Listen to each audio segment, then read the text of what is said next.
नमस्कार दोस्तों, जैसा कि आप सब जानते हैं एमपी पटवारी की फॉर्म बहुत ही जोरदारी से भरे जा रहे हैं। लेकिन प्रश्न फिर वही उठता है कि हम तैयारी कैसे करें, कैसे अपना समय मिलाएं, कैसे मेंटेनेंस बनाएं। तो हमने प्रवीण दुबे सर से बात करी थी कि किस प्रकार से अभ्यर्थियों को तैयारी करनी चाहिए। मैं प्रवीण दुबे सर के बारे में आपको एक बार फिर से बता दूं कि 94.02 अंकों के साथ 2017 की पटवारी परीक्षा में ग्वालियर संभाग में दूसरा और ग्वालियर संभाग में पहला और पूरे मध्य प्रदेश में दूसरा स्थान प्राप्त करने वाले प्रवीण भैया ने जब हमें बताया कि किस प्रकार से तैयारियां हमें करनी चाहिए, वही सब मैं आपके सामने लेकर आ रहा हूं। तो वीडियो आपको अच्छी लगे तो वीडियो को सब्सक्राइब जरूर कर देना। चलिए शुरू करते हैं। सबसे पहले मैंने पूछा था कि भैया हम कितने घंटे पढ़ें। सबके मन में सवाल उठता है कि अगर आपने टॉप किया है तो आप कितने घंटे पढ़ते थे या हम कितने घंटे पढ़े। तो इसका जवाब उन्होंने जो दिया था, देखिए, पढ़ने के लिए घंटे निर्धारित करने से अच्छा है आप प्रतिदिन के हिसाब से अपने टारगेट सेट करें। इन्होंने कहा कि जब पढ़ रहे हैं तो घंटे निर्धारित ना करें, आप टारगेट निर्धारित करें। और वही मैं कहूंगा आपसे कि जब पढ़ रहे हैं तो घंटों का क्या घंटा देखना, जितना पढ़ पाओ उतना पढ़ो, जितना आपका दिल करे उतना पढ़ो, और उस टारगेट को पूरा करने के लिए जितना जरूरी हो उतना पढ़ें। फिर भी प्रतिदिन 6 से 8 घंटे तो कम से कम मन लगाकर पढ़ना ही चाहिए। आगे सबकी व्यक्तिगत क्षमता पर निर्भर होता है। तो प्रवीण भैया ने हमें यह बताया था कम से कम 6 से 8 घंटे तो आपको पढ़ना ही है। और अगर आपकी व्यक्तिगत क्षमता इससे ज्यादा पढ़ने की, आप 12 घंटे भी पढ़ सकते हैं तो पढ़िए। लेकिन आपको ध्यान रखना है कि इस बार इस महाकुंभ में आपको नौकरी मिलनी ही चाहिए, क्योंकि नौकरी नहीं मिली तो समझ लो शादी भी नहीं होगी। फिर अब जिनकी हो गई तो फिर तुम इसमें ढील भी डाल सकती हो पढ़ाई में, क्योंकि मोक्ष मिल गया, फिर क्या तुमको ज्यादा टेंशन लेना। लेकिन भैया ने यह बताया है कि आपको 6 से 8 घंटे तो भाई पढ़ना ही पढ़ना है, और वो भी मन लगाकर। ऐसा नहीं कि आपने वीडियो क्लास देख रहे, आपने वहां पर रख दी, यहां कुछ और काम कर रहे, इस तरीके से भी ढंग से पढ़ना है। आगे जब हमने भैया से पूछा कि भैया हमें रणनीति किस प्रकार से बनानी चाहिए, क्योंकि देखिए आप चाहे छोटा काम करें चाहे बड़ा काम करें, तैयारी आपको करनी पड़ेगी कि उस काम को करें कैसे। रणनीतियां बनानी पड़ेगी। आप जिस भी फील्ड में हैं आपको अपनी ताकत भी समझनी होगी, आपको अपनी कमजोरियां भी समझनी होगी। तो जब हमने भैया से रणनीति के बारे में बात करी तो उन्होंने बताया कि पढ़ते समय अगर किसी भी परीक्षा की सर्वोत्तम रणनीति देखी जाए तो वह 2 मूल पॉइंट्स पर काम करती है। इसमें आपके पास प्रीवियस ईयर के पेपर होने चाहिए और साथ ही उस परीक्षा का सिलेबस आपकी आंखों के सामने होना चाहिए। बहुत ही ज्यादा महत्वपूर्ण बात भैया ने कही है। क्या कि प्रीवियस ईयर के पेपर, हम हिंदी में लिख लें इसको, क्या पता प्रीवियस की स्पेलिंग गलत हो जाए, पिछले वर्ष के प्रश्न पत्र, और आपके पास होना चाहिए पाठ्यक्रम। मैं हमेशा इस बात को कहता हूं कि आपको पढ़ लिख कर आपको पीएचडी करनी है तो मतलब विशेषज्ञ बनना है तो पीएचडी कीजिए। लेकिन अगर आपको परीक्षा पास करनी है तो वही पढ़िए जो परीक्षा के लिए आपका उपयोगी है।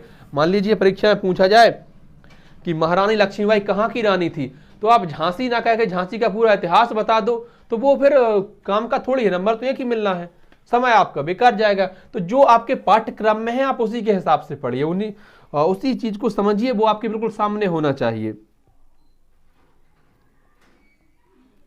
यह दोनों पहिए ही आपकी गाड़ी को सफलता के शिखर तक ले जा सकते हैं। बहुत ही अच्छी बात कही। कौन 2 पहिए हैं आपकी गाड़ी के? एक तो पिछले वर्ष के प्रश्न पत्र और उसका पाठ्यक्रम।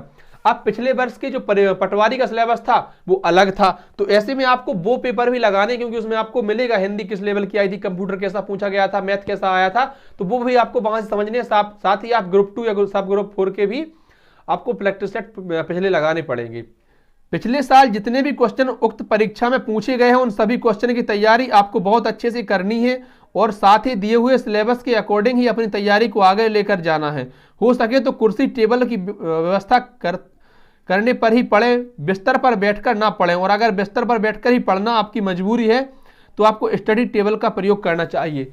भैया ने कहा है कि हो सकता है कुर्सी टेबल पर बैठ के पढ़ें, क्योंकि जब आप बिस्तर पर पढ़ते हैं तो बहुत जल्दी आलस आता है, पता नहीं चलता कब लेट गए, 2 मिनट के लिए फोन उठाया था तो इतने में पता चला कि 2 घंटे निकल गए। तो इसलिए आपको बिस्तर पर पढ़ने से बचना चाहिए। आप कुर्सी टेबल पर बैठ के पढ़ें, जमीन में बैठ के पढ़ें, लेकिन बिस्तर पर ना पढ़ें। और बिस्तर पर ही पढ़ना है तो आप जो स्टडी टेबल आती है छोटी वाली, अब उसको अभी आपको उपयोग करना चाहिए। 200-250 रुपए की आती, जरूरी चीज है। जहां तक बात सुबह जागकर पढ़ने या देर रात तक जागकर पढ़ने की है, तो यह सबका व्यक्तिगत मामला है। हाँ, ये मैंने प्रश्न पूछा था कि कई बार लोग कहते हैं कि आप सुबह 4 बजे से जागकर पढ़िए, 4 बजे से, हमारी नहीं खुल पाती 4 बजे आंख। कोई कहता है 4 बजे से जागने से अच्छा है 4 बजे तक पढ़िए,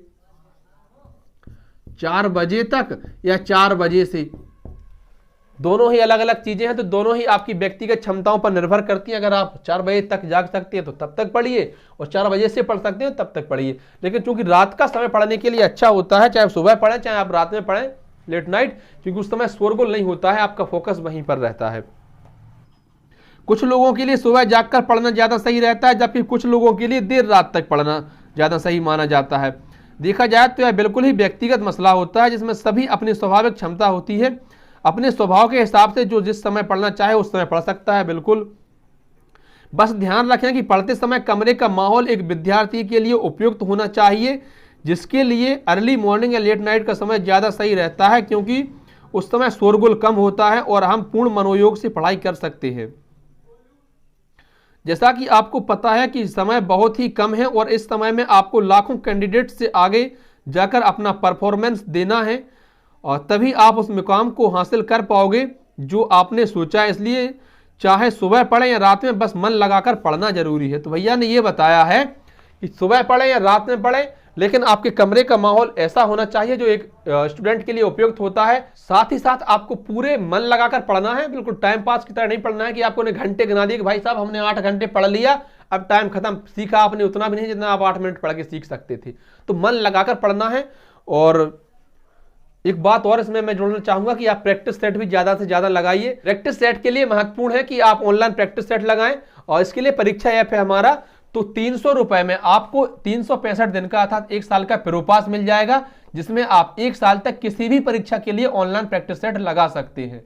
चाहे आप एसएससी जीडी की तैयारी कर रहे हो, चाहे आप एमपी पुलिस की, एसआई की, या टेट परीक्षाओं की, या फिर आप एमपी पटवारी की, वन विभाग की, जेल प्रहरी की, कम से कम 100 परीक्षाओं की भी आप तैयारी कर रहे हो, तो मात्र 300 रुपए में आपको 365 दिन का प्रोपास मिल जाएगा। वैसे आपको मिलेगा 499 रुपए में, लेकिन अगर आप हमारा कोड TSS50 का उपयोग करते हैं तो आपको 50% का, माफ करिए 40% का डिस्काउंट मिलेगा, और यह मिलेगा आपको कितने में, 300 रुपए में।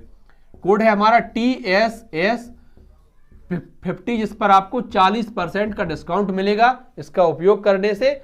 तो बिल्कुल भी देर ना करें, इस ऑफर का लाभ उठाएं और अपनी प्रैक्टिस करें, जिससे कि आप मेरिट में स्थान प्राप्त कर सकें। धन्यवाद प्यारे साथियों। वीडियो आपको अच्छी लगी हो तो वीडियो को लाइक करें, शेयर करें और अपने चैनल को सब्सक्राइब भी करें।